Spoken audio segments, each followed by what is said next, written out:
মিমি এই আম খুঁড়তে খুবই মজা, বুঝেছো? তো তোমার বেশি পাড়া লাগবে না, যা নিচে পড়ে আছে এতেই হয়ে যাবে না। হ্যাঁ পারো পারো। ওই পড়েছ না। আসলে আম খুঁড়তে খুঁড়তে এখন একটা কথা মনে পড়ে আছে, কি জানো? ওই যে ঝড়ের দিনে কি আম কুড়াতে সুখ। হ্যাঁ মামার বাড়ি।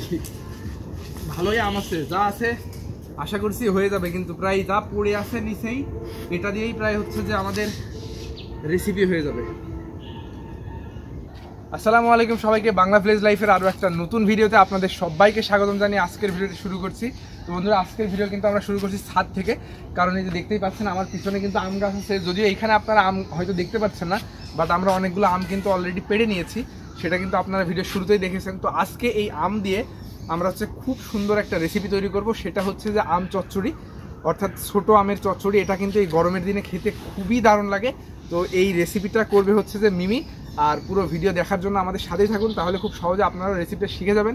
আর যেহেতু গরমকালে খুবই ভালো লাগে, তো অবশ্যই ভিডিওটা স্কিপ না করে শুরু থেকে শেষ পর্যন্ত দেখবেন। তো চলুন আর কথা না বাড়িয়ে আজকে রেসিপিটা শুরু করা যাক। তো বন্ধুরা, আমরা কিন্তু এই যে এই সাইজের আমগুলো পেড়ে নিয়েছি, আর কিছু কিছু পড়েছিল যে এগুলো হচ্ছে যে বাতাসে পড়ে, তো সবগুলো মিলিয়েই কিন্তু এই যে এই আমগুলো দিয়েই কিন্তু আমাদের আজকে রেসিপিটা হবে। তো চলুন আর কথা না বাড়িয়ে তাড়াতাড়ি করে এই আমগুলো ছুলে নিই এবং বাকি প্রসেসগুলো দেখে নিই। আমি আমগুলো কাটার দিয়ে ছিলে নেব।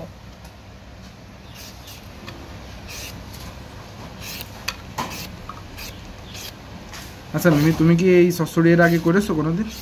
না, এই চচ্চড়ি আমি করিনি, কিন্তু আমি আমার আম্মুর দেখছি এটা করার, মানে করতে।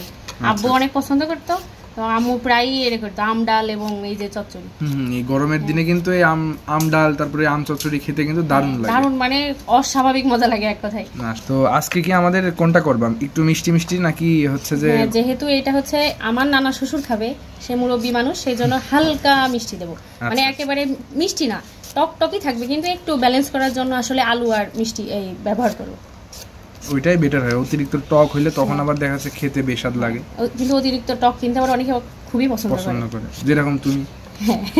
এখানে ছোট বড় মাঝারি সব রকম আমি কেটে নিয়েছি। আপনারা মনে করবেন না যে এরকম বড় সাইজের আম দিয়ে চচ্চড়ি করা যায়, চাইলে এরকম ছোট ছোট আম দিয়েও চচ্চড়ি করা যায়।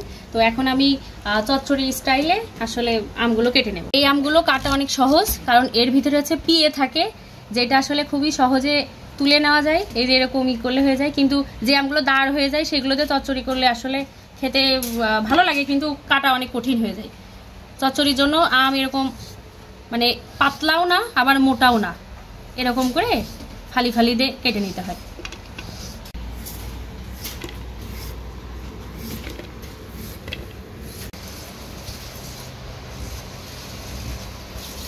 এই যে চচ্চড়ির জন্য আমগুলো কাটা শেষ, এই আমগুলো দিয়েই আমি চচ্চড়ি করে নিব। এই আমের ভিতরে আমি একটা আলু, 4টা পেঁয়াজ এবং রসুনের 3-4টা কোয়া দিয়ে নেব। চচ্চড়িতে যেমন আলু কেটে দেয়, ঠিক সেইভাবে আমি আলুটা কুচি করে কেটে নেব।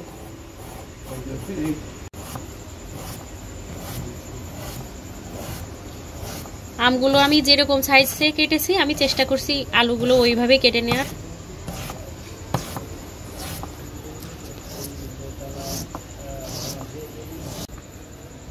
এখন আমি এই পেঁয়াজগুলো কুচি করে কেটে নেব।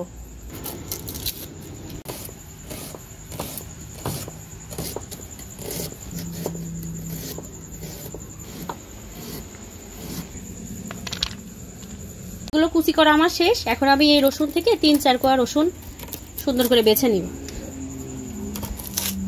আম চচ্চড়িতে খুব বেশি রসুন লাগে না, আর এই রসুনটা আমি একটু বেটে ব্যবহার করব আম চচ্চড়িতে।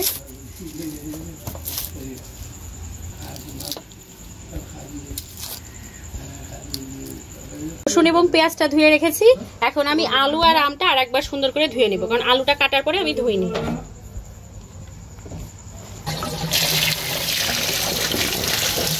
আমি আজকে আম চচ্চড়িতে মাত্র 3টা জিনিস বেটে নেব। একটা হচ্ছে রসুন, আর একটা উপকরণ হলো জিরা, আর একটা উপকরণ হচ্ছে কাঁচা ঝাল।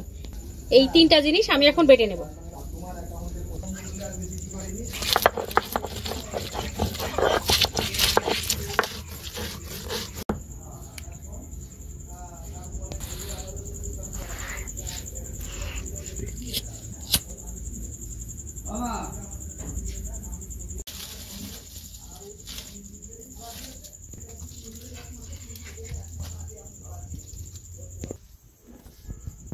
আজকে আম চচ্চড়ি হাত মাখা করে করব।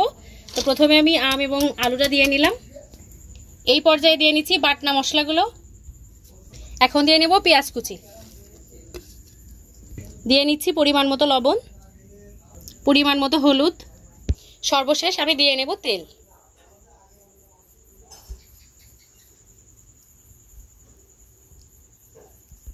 এখন এটা আমি খুব সুন্দর করে মাখিয়ে নেব। যাদের হাত জ্বলে তারা চাইলে গ্লাভস ইউজ করতে পারেন। তেল এবং লবণটা আপনারা একটু বুঝে দেবেন, কারণ আম চচ্চড়ির উপরে কিন্তু একটু তেল উঠে থাকে, না হলে কিন্তু চচ্চড়িটা মজা লাগে না এক কথায়। জি, তুমি যা রান্না করছো তো দেখে আমার মনে হচ্ছে যে এটাই ভাত দিয়ে খাওয়া যাবে না, আর রান্নার পরে আল্লাহই ভালো জানে কত সুন্দর স্বাদ আসবে না। এইটা আমি শিখেছিলাম আমার আম্মুর কাছ থেকে। ও রে, যাক তাহলে শাশুড়ি স্টাইলে রান্না হচ্ছে আজকে। আর এখনই আম তো এমনি কাঁচাই খাওয়া যায়, আরো তুমি যে মশলাগুলো দিলে সবকিছু দিয়ে আমার মনে হচ্ছে এখনই খাওয়া যাবে। আমি তো কাঁচা আম অনেক খেয়ে নিছি। সয়াবিনের জায়গায় সরষের তেল হলে খেয়েই নিতাম। এবং আমি পানি,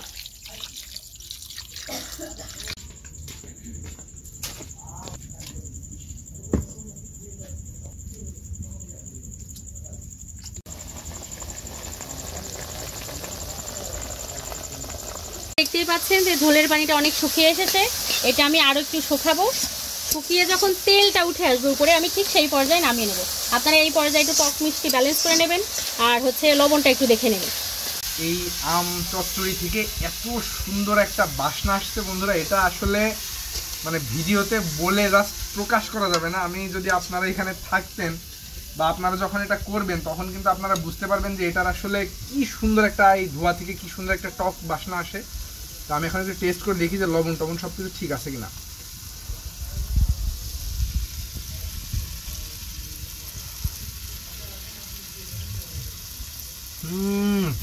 একদম পুরা পারফেক্ট। এখন তুমি যেহেতু নানার জন্য রাঁধছো সেহেতু কিন্তু একটু চাইলে ইয়ে দিতে পারো, যে চিনি, যেটা শুরুতেই বলছিলে, তো হালকা একটু চিনি দিলে আমার মনে হয় যে আরো পারফেক্ট হবে, ব্যালেন্স হয়ে যাবে। ঠিক আছে, খুবই সামান্য চিনি দিয়ে নিচ্ছে এখানে টকটাকে একটু ব্যালেন্স করার জন্য। আপনাদের আরেকটা কথা বলি, যেহেতু আমাদের গাছের এই আমগুলা হচ্ছে যে একটু টক ছিল, যার সেই কারণেই কিন্তু আমরা একটু মিষ্টি দিয়ে নিয়েছি। তো আপনাদের গাছের আম যদি টক কম হয় সেই ক্ষেত্রে আপনারা চাইলে নাও দিতে পারেন। ইভেন যদি টকও হয় আম, সেই ক্ষেত্রেও আপনারা মিষ্টি না দিতে পারেন, যারা যারা টক পছন্দ করেন।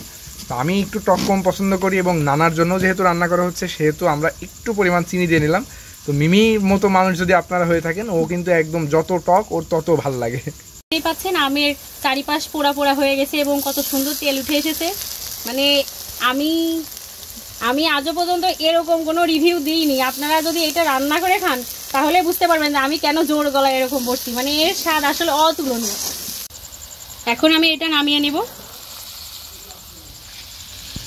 মিমি জাস্ট পুরা মাখন, অসাধারণ বাসনা, আর যা কালার এসেছে, আর তেল একদম চকচকে একটু পোড়া পোড়া হয়েছে, মানে জাস্ট অসাধারণ। এটা এমনই হয়, মানে বলছি না, এর মানে টেস্ট একদম অতুলনীয়। এ মানে ব্যাখ্যা করার মতো না, না খেয়ে বলা যাবে না।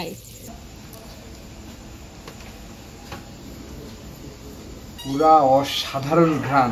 এখন জাস্ট অপেক্ষা শুধুমাত্র মুখের ভিতরে দেওয়ার এবং এই স্বাদটাকে ব্লাস্ট করার। দেখতেই পাচ্ছেন আমটা খুব সুন্দরভাবে কিন্তু সিদ্ধ হয়েছে, এগুলো আলু আছে, আর এই যে আমগুলো খুব সুন্দরভাবে একদম ভাতের সাথে পুরো মেখে যাচ্ছে। কথা বলতে বলতে জিভে আসলে পানি চলে এসেছে এটা দেখে। বিসমিল্লাহ।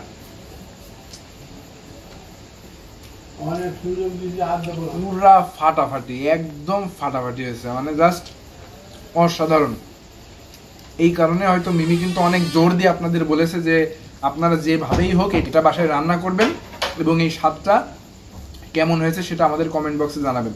তো আমি আপনাদের রিকমেন্ড করবো এটা অবশ্যই বাসায় ট্রাই করবেন। আর আমি একদম 100% শিওর যে এটা স্বাদ এতটাই সুন্দর হবে আপনাদের। তো বন্ধুরা, আজকে মানে খাইতে খাইতে আর কথা বলতে পারছেন, আসলে জিভে বারে বারে পানি চলে আসছে। তো দেখা হবে আবার পরবর্তী ভিডিওতে। ততদিন পর্যন্ত সবাই সুস্থ থাকবেন, ভালো থাকবেন এবং বাংলা ভিলেজ লাইফের সাথে থাকবেন। সবাইকে আসসালামু আলাইকুম।